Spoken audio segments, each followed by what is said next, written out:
probably your professor already told you, but afterwards, all the instructions that I will go through, you will be able to, rewind and replay and just revisit some of the techniques that I will be showing you. I do have a couple of course notes. Mostly it's links to valuable resources, and I will share that with you afterwards. But for some of the sort of more technical instructions, I would refer to the webinar here, to the recording. So just if you have the patience to play maybe one or two parts back if you didn't quite get it the first time.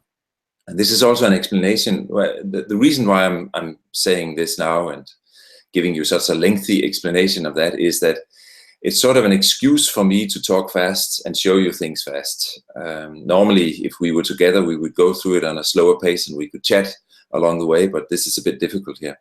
I will say though, please, if you have any questions along the way, just, well, maybe not raise your hand towards me, but I'm sure your professor will stop me. You'll be very welcome to interject questions on the way. All right, so far everything fine? Yeah, I think so.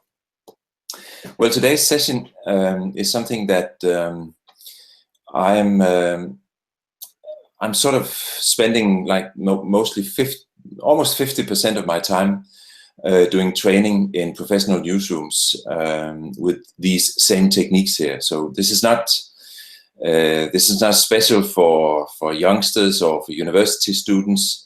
The skills that we will be covering in this hour are also very much needed and not very well known in newsrooms all over Europe, is in my experience. So just so that you know that this is an area where if you get good at this, you will be on an equal footing, if not ahead of a fairly surprising number of your professional colleagues in journalism, and actually also in communication. So I'm calling this session here, I'm calling Mapping and Monitoring for Journalists, and that takes a bit of explanation. The process of mapping social media, you could also call it doing research in social media. The reason I've chosen to call it mapping social media is because it's very much to do with sort of getting a feel for the landscape before you maybe start work on an important topic, or maybe you do have some topics that you are privately very interested in and you would like to keep track on news coverage and general discussion.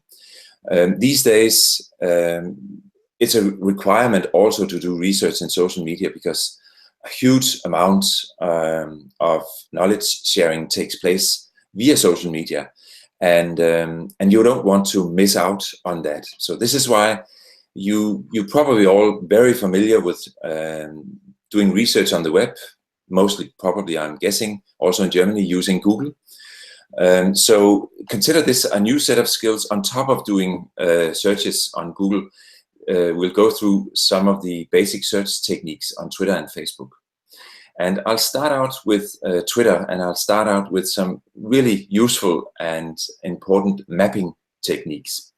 Everything so far okay, Elizabeth? Sound going through and stuff like that?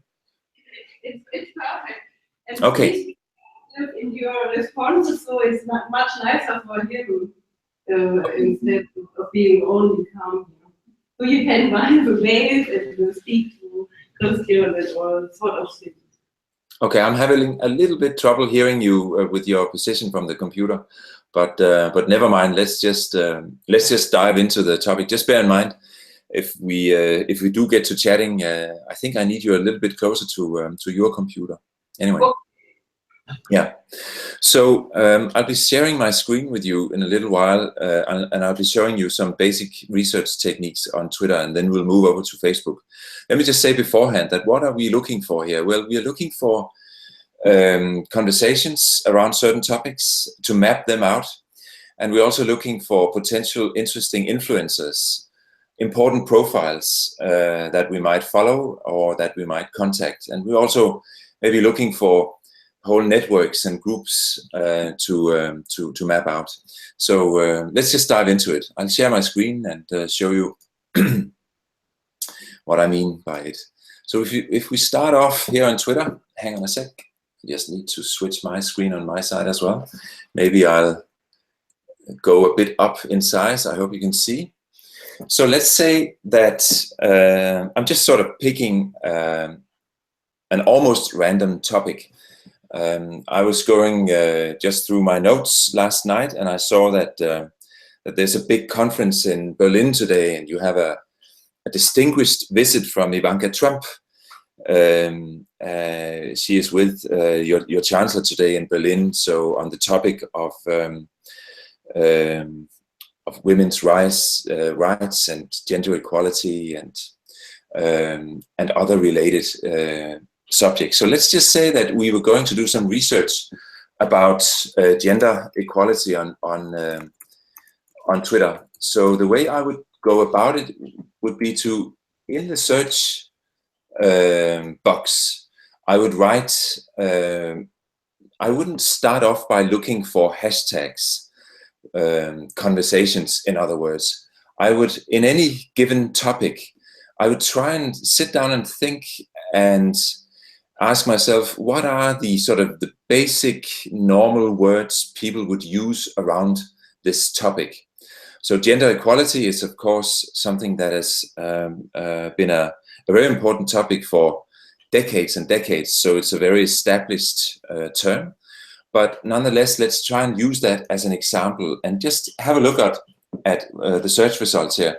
It's for us as professional information seekers, it's really important not just to dive into it, but to bear in mind that the filtered results here are filtered in top results and latest results. So if I move from top to latest, and apologies if you already know this, but I think it's important just to make a note about the difference here.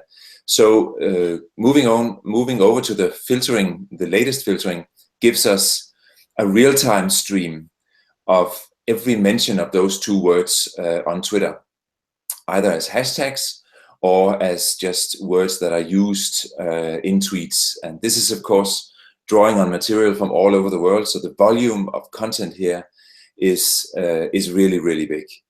And on the top filtering side of things, what you get is you get the most popular content. So that's an important distinction. Often when I do research, I really make a point to go over to the latest and unfiltered search results, because they are truly on Twitter unfiltered. And they contain all tweets from the very first tweet in history containing those two words. So it is a truly unfiltered stream here, but sometimes on really big topics, the latest stream can get almost too much. So maybe top is all right in this case because the volume is so high. So what I'm looking for now is important profiles within this topic. And also I'm looking for hashtags. And I'm a bit unsure. I teach in Denmark as well, and I teach people the same age as you. And I think it's a fairly normal thing that in any given group of people, some people are very well versed in what hashtags are, and some aren't really. So I'm just going to assume that you more or less all know how hashtags work, but still, I'm just going to say to you, of course, we all know that when I call hashtags a conversation, it is because the hashtag itself, when I click on equality, is a filtering mechanism. It is the most useful and low-key technology we have to filter content in social media, because they, of course, function as search words. So click on any hashtag and you get a new filtering of the stream, and you only see content mentioning the word equality. So diving into the topic here, and you can translate this to any topic, diving into any topic, I will be looking, as I go through the stream, I'll be looking for profiles that are interesting and also hashtags that seem interesting. and I'll note down my hashtags as I come across them for further analysis. And I'll just quickly note this one here down, gender equality. Turns out there's a hashtag called gender equality, like that. And let's just look for some more hashtags. Orange Day and Planet 50/50. I don't really know what that is. It's probably not that related to our subject here. Gender is another hashtag that I would certainly note down within the topic. I'm more or less looking for hashtags within topic. But it's important not to start off by looking for specific hashtags, but because you will almost certainly risk to miss hashtags that you didn't know existed. So here's one that I know is fairly important today. This is there's your Chancellor and probably also Ivanka Trump here. So this is probably going on right now in Berlin. And this huge conference, international conference, has its own hashtag called W20. So I'll just note that down, and I knew that beforehand, so that's maybe a bit cheating. Let's just look for a couple more hashtags, and then we'll move over to the analysis part. Gender equality again, gender equality, W20. Equality matters is another one. Let's just note that one down. Equality matters. And let's just also try and filter the stream for German language. So I'll quickly teach you the language code for doing searches on Twitter. You have the search here in this bar. I hope you can see it. So you have my two search words, gender equality, and then a space, and then the code for language filtering is LANG : and then for instance in Danish it's DA, and filtering in German language it's DE. So now I've filtered my stream here for German language. So you would then now, perhaps a bit awkwardly, be looking for Germans who are using or who are talking into the network of English speakers using the gender equality term. But there's a fair amount of content here. Let's just, not that much. So let's try and move over to latest. So there's one here 40 minutes ago, and 4 hours ago, and 6 hours ago, April 24th and April 23rd. Not a lot of Germans use the words gender equality, but there is some content. And it's just to show you that at any point when you are searching for something where you get a language mix-up, you just need to teach yourself the code for German language search parameter, which is lang.de. It's quite handy. It doesn't work like 100% German filtering. If there are very few words in a tweet, the Twitter engine will have a bit of difficulty in terms of determining whether a tweet is in German or not. But it works pretty good. So let's just see what hashtags people are using here in German. There's gender and Saudi Arabia. Oh, people are making fun that the UN had Saudi-Arabien in die Kommission für Gender Equality and the Empowerment of Women geholt, which is, I admit, pretty funny. So that took off a bit of space a few days ago. Let's just look and see if there are any interesting German hashtags. So here, there's one, Gleichstellungsgesetz and hashtag Gleichstellung. So I'll just note that down as well. I didn't know that was the word in German. So now I'll move over to one of my favorite free hashtag analysis tools. It's called Hashtagify. And it's a free tool, and there's a paid service as well. And these tools, you should know that these tools come and go, and there are other tools out there as well. At the moment, I quite like Hashtagify. I think I've used it as one of my preferred analysis tools for a year or so. But be prepared that one day another tool comes along that has a better business model and better functionality. So, but at the moment, I think Hashtagify really does the job quite well. So let's just move over to our notes. And this is my method. I will now move through the hashtags that I have found, and do some analysis on them. Let's just take the gender equality one first. So I'll write it down here, gender equality, like that, hit return. And I'll quickly get a breakdown visualized here of the size of the conversation of the hashtag gender equality, and hashtagify their search engine and the algorithm behind it has also noted that when people use this hashtag, they tend to also use these other hashtags, women and gender and women's rights and feminism and he for she. So I kind of like moving over to table mode, because that gives me just in one nice overview the numbers here, and I'll run through them with you and try and decode what this means. So with an index number going from 0 to 100, where topics like, well, I don't know actually any topics who would be close to the 100, but consider that topics that are the most used hashtags in the world. So on a grading scale from 0 to 100, how used and popular is the hashtag gender equality? Sort of in the middle. So hashtag women is index 75, which is really big. So this is one of the big global hashtags.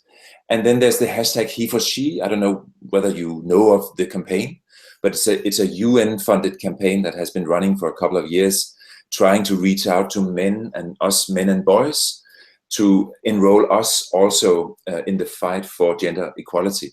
Quite a nice campaign actually, and it runs on the hashtag he for she, which has an even greater index popularity than the hashtag gender equality. So doing that, I will move through my list here and also try and take this one, gleich. Did I get that right? Gleichstellung. Like that. So, fairly low index number, 29. There's a weekly trend on 0 and a monthly trend downwards, 13%. Hashtag Frauen, hashtag Feminismus, queer, LGBT, and Weltfrauentag down at the bottom here. So I hope you get let's just stop the screen sharing here and look at it at each other. I hope you get sort of the importance of this combination of doing broad research, looking for a broad range of hashtags within a topic. Bear in mind that you could have, for instance, political groupings within the same topic using different hashtags, but on the same topic. And this is why it's a fairly important nuanced thing that you start off with using just regular words, any regular words that you can think of, and not try and sort of get ahead and guess on any one hashtag, because you will risk not finding all the relevant hashtags. And then step 2 is moving over to the analysis of which hashtags are the most important for me to follow. And sometimes even more important, which hashtags are the most important for me to use in order to be seen by a much larger audience than my own account has, my own profile. With me so far? Yes. I hope so, yeah. So let's just dive a little bit more into all the nice stuff that you can do while on Twitter. So hang on a sec. Let me just go over here to Hashtag. I'll show you another really nice tool, and this has to do with looking for important profiles within a certain topic. You can get some interesting pointers on Hashtagify, but quickly you run into that they would like you to pay for their paid services. But you can click this. You see I've searched for Gleichstellung. Let's maybe take Feminismus, like that. and then go over to top influencers, then you will actually get a small list of what Hashtagify I think are the most important profiles to follow within that hashtag. But it's a fairly limited amount, and as soon as I click need more influencers, I get to the page where they would like me to pay for their services, which I'm not really that interested at the moment. But of course, sometimes that can also be necessary. Another quite nice tool is a tool called Follower Wonk that I would like to share with you here today. If you're looking for influencers, specifically if you're looking for really nice profiles to follow within any given topic, and I really mean any given topic. I mean, it could be anything from Bundesliga football to feminismus to stories that you're covering or cooking or whatever. You can use it for basically anything here. It's really nice. It works by giving you a whole range of really nice search options on Twitter. The one that we're going to be using right now, you can do a ton of things on Follower Wonk. I would urge you to try and play with it. It's interesting. But what we need to look at now is search bios. And just a quick word on a bio. I'll just hop on over here to your professor's Twitter profile. I hope that's okay with you, Elizabeth. So the bio here is the 160 characters that all of us on Twitter have to state what we are interested in. So, and my own bio, again here, 160 characters. Most of us on Twitter state who we are, what we work with, but also actually what we're interested in. So you see, for me here, I'm interested in social media, journalism, and transforming technology. So what Follower Wonk allows us to do is to search all over the internet, but only in Twitter bios. So if we write down here, feminismus, I don't know whether we will get anything, feminismus, and search bios only, and do it. So now we will get a list of profiles on Twitter that are so interested in the topic of feminismus that it is part of their profile. And this is a really nice way to find interesting profiles to follow, or interesting people to interview or contact, or just sort of stay or sort of look out for while you are covering a certain topic. I use it all the time myself to put together lists of important influencers. You can even sort them by social authority over here. So you sort the same list now by social authority.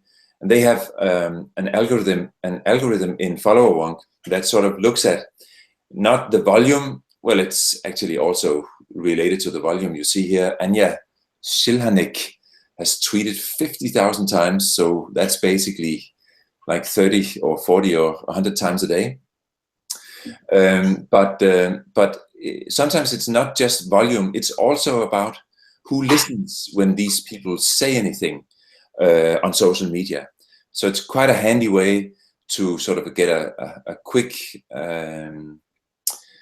sort of short pass into who are the most important profiles here. And you can use this more or less on any topic. Climate change, oops, like that.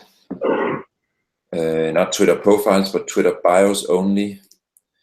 And you can refine your search with more options. You can write down here, you can write a geographical parameter, Germany.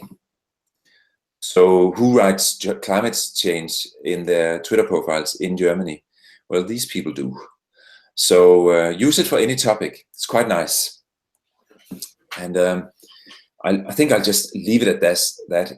It's fun to play with, and just remember it next time you do research on a certain topic and look for influence. Then try also and head on over to Follower Wonk and see if you can find any interesting profiles. It's quite nice. So moving back to Twitter, I'll just show you a couple of other nice tricks. Actually, I think I'll show you I've put together sort of the full list of Twitter search filters, and I'll send you a link to this list. So this is more or less all you can do. Down towards the bottom, you see here, I've listed all the language filtering options that you have. German down here, language, English, Danish, Dutch, and so forth. And if you just slowly scroll through it, you can see you can filter by fairly interesting techniques. For instance, tweets that has gotten a minimum number of replies.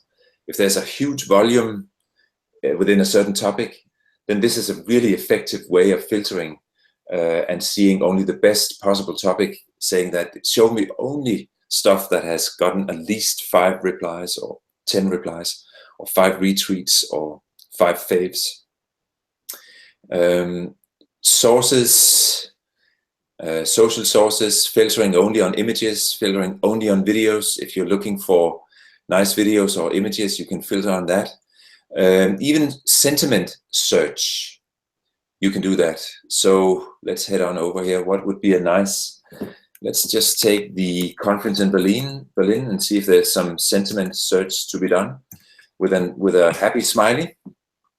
So are there any people who are at the conference who are happy? Yeah, there was Gemma here. So Twitter will find all variations of smileys. You see there's the one with the nose as well here, or big smiley as well. So it more or less finds them all for you. This is mostly for fun, but not if you're a big brand and you are sort of really interested in what the sentiment towards your brand is on social media. They use it quite heavily, these kind of sentiment searches. So all kinds of fun stuff resides here on this list, and I would usually on my own students. I can't. I'm your guest here today, so it's not to me to say, but to my own students, I tell them just learn this list by heart. It doesn't really take more than a couple of days training, and then you know the basic stuff. And searching Twitter will be so much more effective and fast if you do that. Anyway, I also wanted to show you how powerful these tools are. Both on Twitter and Facebook, we'll go through location search. Take a look at what we can do. Let's go to Berlin on Google Maps. And I'll just pick sort of more or less the middle of Berlin. I'll just press a point here, more or less in the center. And I'll right click and hit this command here. It's called "What is here?" Probably in Germany, "Was ist denn da?" or something like that. I don't know. But if I click that, it will give me a, hang on a sec. I lost my way around here. So if I right click here, "What is here?" Let me just see if I can. I have an internal message from the Hangout that stops me from clicking the longitude, latitude number. So anywhere on Google Maps, which is to say anywhere on planet Earth, you can just right click on Google Maps and it will give you that particular point's latitude, longitude. Click that. I know it's a bit technical here, but the reward is quite nice. Copy that, latitude, longitude. Move on over to Twitter and write geocode, colon, and then paste latitude, longitude, like that. Clean up the space, because talking to a search engine, every time you do a space, it understands it as an and. We can't have that here. So clean up the space. And now all I need to do is give it a radius. How big is Berlin? I forgot to check that. 20 kilometer radius? I don't know. I'll just put down 20 kilometers. And now what I now have is I have a complete search stream of tweets within the center of Berlin and a 20 kilometer radius. So we need to refine that. Let's just for fun try and see and combine it with Ivanka. the distinguished visitor today. So what we have here today is a Twitter search on the word Ivanka, geocoded on Berlin 20-kilometer radius. So now we have a stream, again, filtered in top and in latest. Let's just go over to latest. And we now have a real-time stream of people on Twitter mentioning Ivanka, your visitor here today. And you can do that anywhere on Earth on any topic. Pretty powerful stuff. And in many newsrooms, people use this. Let's just stop sharing the screen here. In many newsrooms, people use this to find eyewitnesses or to find people who are actually there and seeing stuff, as opposed to people who know that she is in Berlin and are maybe situated in England or someplace on the globe and commenting on it. So if you are interested in seeing people who are actually on the scene, and we could have gone to Google Maps. We're a bit pressed for time here, so I won't do it. Just play around with it yourselves. But what we could have done is we could have gone to the Congress Center, the building where they are actually at, and we could have sort of narrowed it down to a radius of 100 meters. So we could have listened in real time on tweets within that building where these people are gathered in that conference right now. So that's pretty powerful stuff. You can also, as I said, you can use it for any topic. If there's a Greek island overrun by refugees, try and listen to social media on that island, specifically on a location search. It's really very interesting. So hang on a sec, let me just have some coffee here. Okay, so I think, just consult my rundown. I think we'll move on over to Facebook. Any questions so far? No? It's fine. Oh. Yeah. So I'll just continue, huh? So if we have to do the same thing on Facebook, which we have to do because Facebook is so much bigger than Twitter. So in any newsroom, and also I guess in any communications department, being able to map the discussion around certain topics on both Twitter and Facebook is fairly important. So on Facebook, the technique is very much different. So the first thing I would like to you to do when you try this out is to change your Facebook menu language. Let me just, to illustrate, try and change my language to German. Yeah, Dutch. So it changes. So let's say that we are looking for, what was it called? W20, was that it? No. Yeah. Was that it? Okay, hashtag W20. Let's try and do that. So the first thing you'll note is the drop down, without me having touched enter, offers me to search for the hashtag W20, which in this case is fine. And take a note at this here, weitere Ergebnisse für W20 einzeigen. And this gets kind of confusing in German and also in Danish language setting when you search for, let's say, let's try this one again. I've never tried that actually before, feminismus. So normally when you do search in the search box, you would just hit enter like that. And it sends you to the first page on Facebook called, or list of pages on Facebook called, to do with this topic here. And it's really confusing. And let me show you how it behaves in English, which is much better actually. So Einstellungen, Sprache, Deutsch, and change that to US English. Änderungen speichern. So I'll just do the same here again. Feminismus, and now I'll hit enter, like that. So, really irritating. I don't know why they do this. With the English language setting, they are giving me Facebook's new search engine layout with all these nice filtering options. And you noted that before with the German language setting, when I just hit enter, it just took me to a fairly useless page. Here it gives me a really nice overview and filtering option. Top content, which I can filter by posted by anyone or your friends or a specific source. Let's say you are interested in a certain politician or a Facebook page.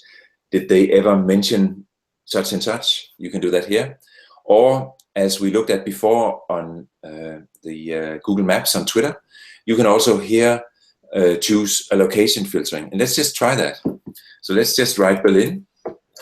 The way it works is Facebook they don't use, not surprisingly, they don't use Google Maps, but they have their own place database. So when I write Berlin, a number of options crop up here, but obviously I will choose here Berlin, Germany city. So now I've filtered my search on Facebook on Feminismus on content that is originating from Berlin, which is to say that it was posted physically by people who were in Berlin. So that's pretty handy. Choose a location, your own city, Stuttgart, Germany, like that. Public posts. Normally, if it's a subject, let's just pick a subject like mood court. You are going to do that later on in the year, I know, in your semester. You're going to take part in a mood court experiment. Am I right, Elizabeth? Yes, this team? Yeah. So let's say we're doing research. Anyone on Facebook talking about mood court. So I'll do my search. And first, it gives me pages called mood court. HDM mood court. Groups to do with mood courts, and I can see all. And then it gives me really nicely, and this is why I wanted to take a topic where I knew that some of my friends have been active. When you search for a topic where your friends have also been active or been sharing stuff, under the top filtering, Facebook will show you first, if Facebook can find any content posted by your friends, it will show you first what your friends have been saying about a certain topic.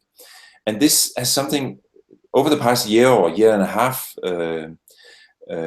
the period where this new search engine in Facebook has existed, I've used it a lot, and I've become really happy about this friend feature, because doing research, if you have a fairly large network on Facebook, it's really handy to see when you're doing research on any given topic, if surprisingly maybe some of your friends know something about that topic or have been sharing really nice content about that topic.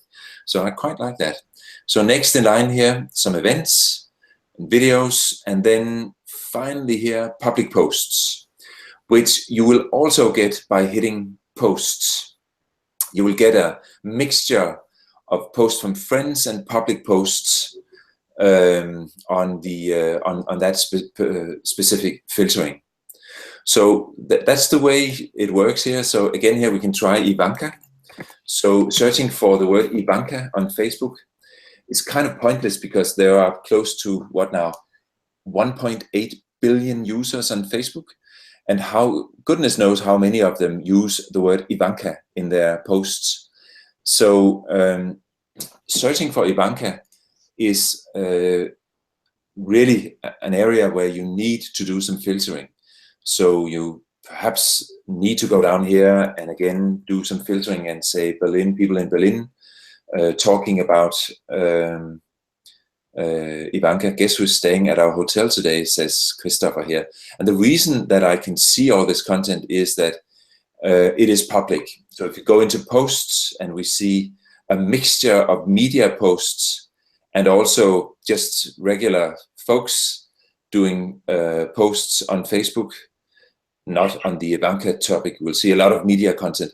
But the reason that we can see all this stuff is, of course, that it is all public. We can never on Facebook, via search, find stuff that is only posted for friends. That is obviously not visible. So getting acquainted with the Facebook search engine for your mapping process on social media is really important, and it is a highly sought after skill set in newsrooms, because it is a shortcut to sort of diving into a topic. Let's just take another topic here. Frauenrechte, like that. So you get content from people, and you get content from media. Let's just move on over to top posts here, public posts. And the interesting part of this, and this is why I think it's an interesting supplement to sort of traditional research in databases and newspaper websites and Google, is that you will find media content, but you will also get the opportunity to dive into comments about a certain topic and what people say when they are sharing a certain story. So it gives us a really interesting social layer around traditional research and search, something that you would, of course, never see doing research in a newspaper database. Let's say you're interested in what has the media been writing about for the past month or so on a certain topic.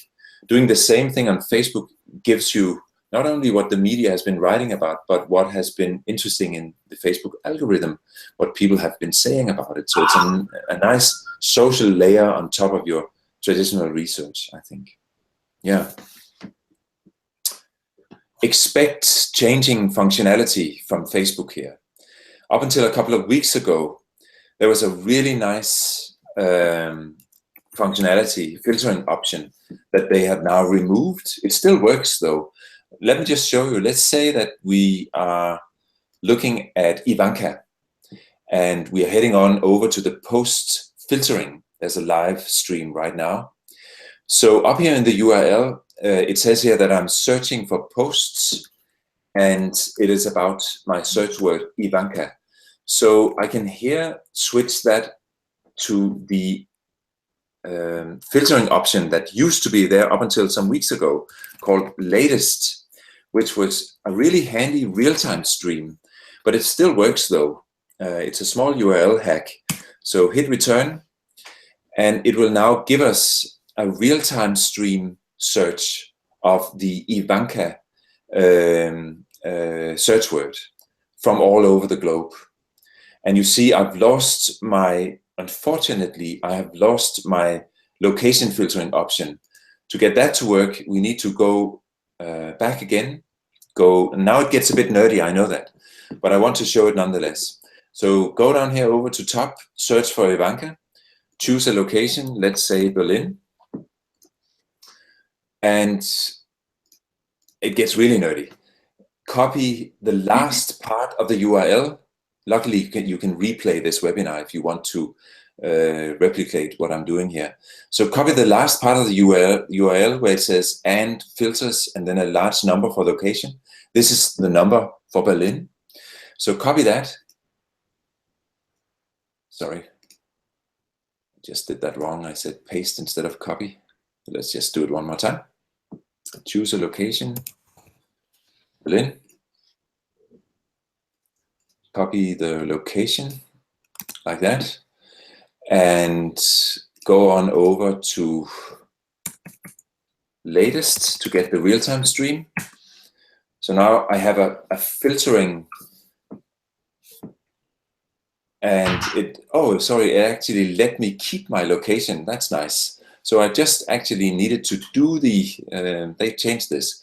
I just needed to do the top search, filter it for Berlin, and then switch the word posts with the word latest. And now I have a location-based real-time stream from Berlin with the word, mentioning the word Ivanka, which I think is really nice. It's a strong tool for breaking news and big topics or big events to be able to perform this little hack, because it allows you to tap into social media real time, which is powerful. Anyway, I just wanted to share with you another quite interesting tool that I think might be useful to you going forward in your research methods.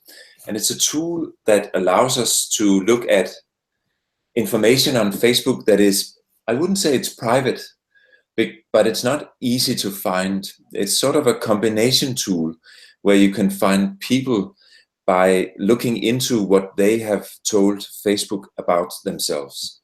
I can best explain it by showing it to you. It's called People Find Tor. It's kind of a weird name, but let me show you what this tool does.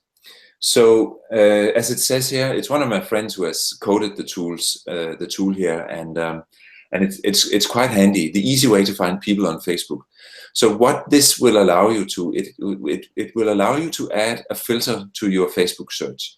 So let's say that we are looking for people who live in Stuttgart, who used to live in Aleppo in Syria, and who speak German. Let's say you are looking for people who have escaped from Aleppo. You need to find them to do interviews or create a network for a project that you're looking for. And it doesn't have to be Aleppo and Syria. It can be many other topics, as I will show you. So this is how it works. So add a filter, and there you would choose the filter called lives. You can also add a filter called what is their name, what they have liked, what they have visited, employer, job, language, education, friends with, age, gender, interested in, relationship status. It gets quite spooky actually, but anyway. So we'll add a filter called lives, and lives in Stuttgart. Ever? No. Present. Add another filter, also lives in Aleppo. And you could write it like this, Syria, but you don't actually have to in this case. But Aleppo, ever? No, in the past. And another filter, let's say language, speaks German. And how do we know this? Well, this is people, it will now find people who have stated on Facebook on their profile that they speak German. So search Facebook. So at the moment, there's a bug in the tool, because Facebook now interprets me as coming from a mobile phone. And my friend Øyvind, who has coded this tool, he will fix it, I hope, next week. But for now, you need to get rid of m dot up in the URL. So it says facebook.com, and then just hit enter. So now it will interpret me as a regular browser and not as a mobile phone. So now you have a handy list of people who have told Facebook that they used to live in Aleppo, but they now live in Stuttgart and they speak German. So that's quite nice. I don't know what you think of this, but I mean, I can think of a ton of uses in research using this tool. It's all open data, but people can get a bit freaked that you find them this way. So there's an ethical consideration here when you contact people, and they and it's a mystery to them how that you have found them. That maybe takes a bit of explanation here, but let's just run through a couple of other examples, so you can just get rid of your options here. So let's add. What should we take? Okay, so likes. There's a. I saw recently. I saw a music story in a Danish newspaper about probably an old nostalgic journalist writing about how Bob Dylan was very popular amongst youngsters. I was a bit doubtful when I read that, but anyways. So, but let's just check that. So add filter likes. So let's say likes Bob Dylan, and add filter age. What should we say? 25 not equal to, but younger, and lives in, let's say, Stuttgart. Like that. Ever? No. Present. Search Facebook. Get rid of M dot. And no one. So no one in Stuttgart that we can find with this tool. Maybe switch the age to 29 and try again. Let's see if we have more luck. No, couldn't find any. So, but you get my point here. So let's just switch this to 70, see if this really is the problem, or if there's another problem. Just age 70, younger, and search Facebook. It is a bit buggy right now, but it should work actually. No Stuttgart fans, Bob Dylan fans. Oh, sorry.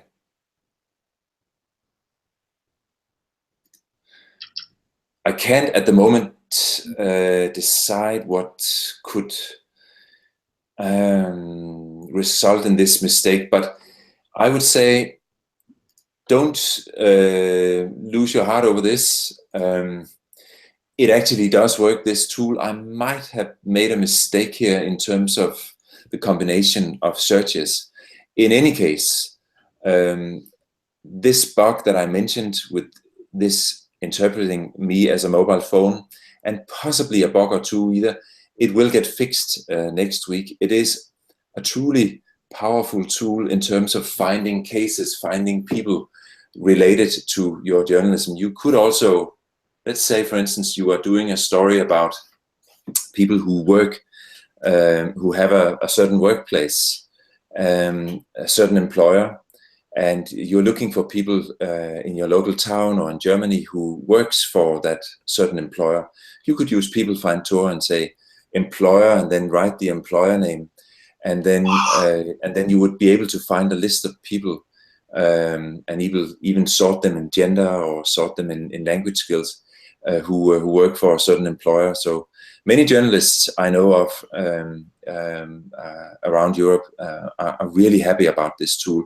There are a couple of other similar tools who are a bit more complex and advanced, but it just shows you how much we tell Facebook and how much you are able to draw out of the huge Facebook database. All right. I'm sort of speeding through stuff here, and I'm getting close to what I had sort of chosen to show you here today. Any questions so far?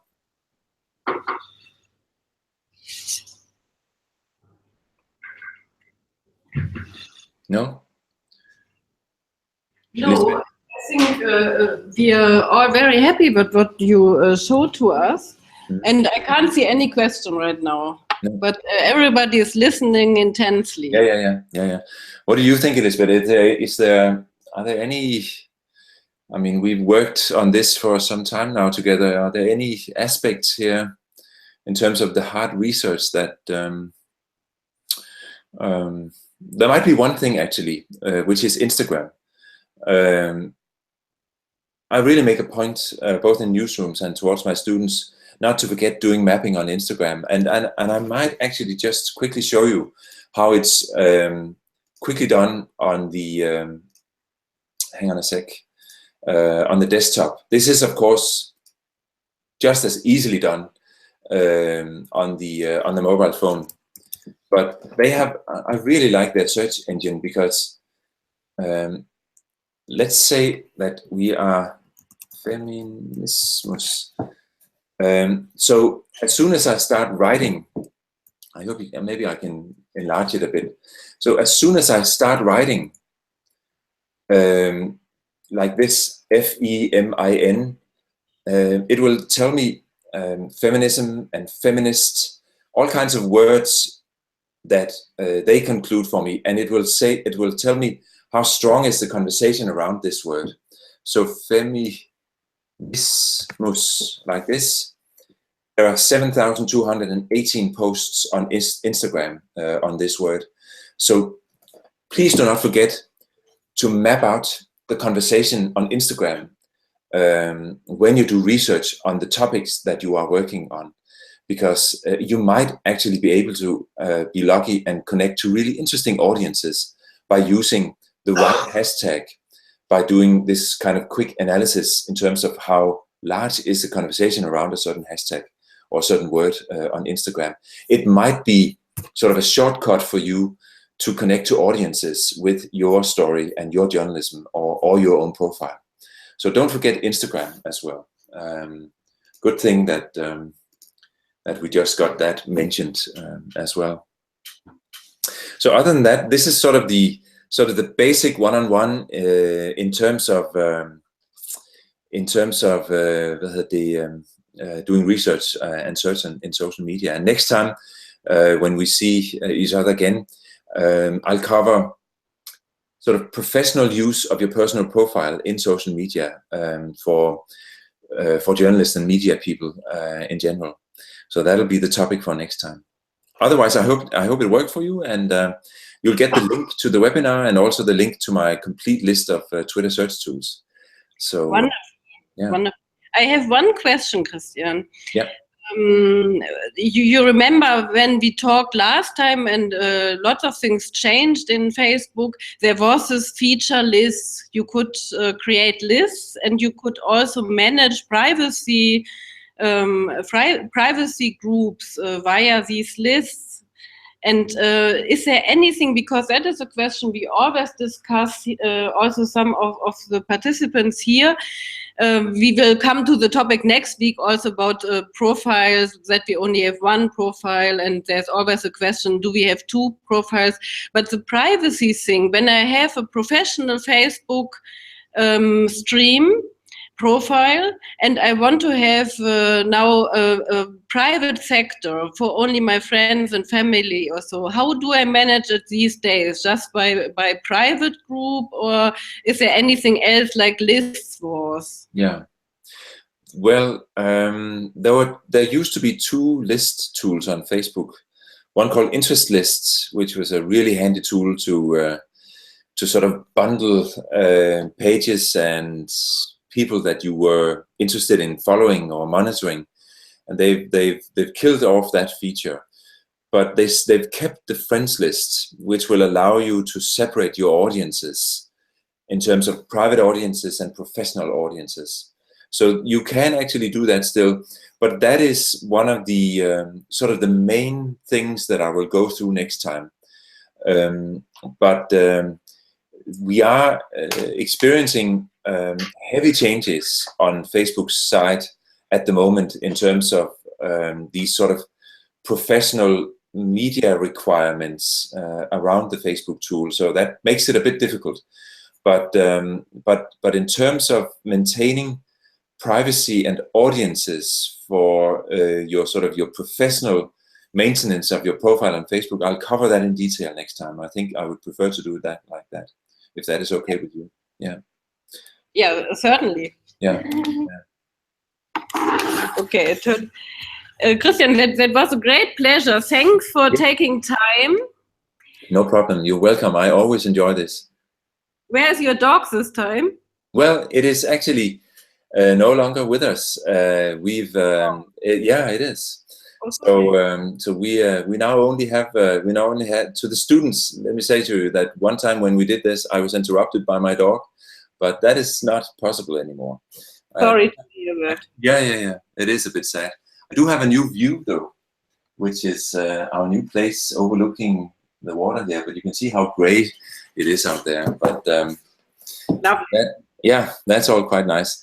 But I really enjoyed it, and I hope you can use it. And Elizabeth, I'll just update you with the links, the couple of links that I've mentioned, and you can distribute that to the team. And otherwise, we'll see you on May 9th, as far as I remember. Yes, that's correct. Okay, great. Then have a good day. Same to you all. Soon. Yeah. Bye-bye.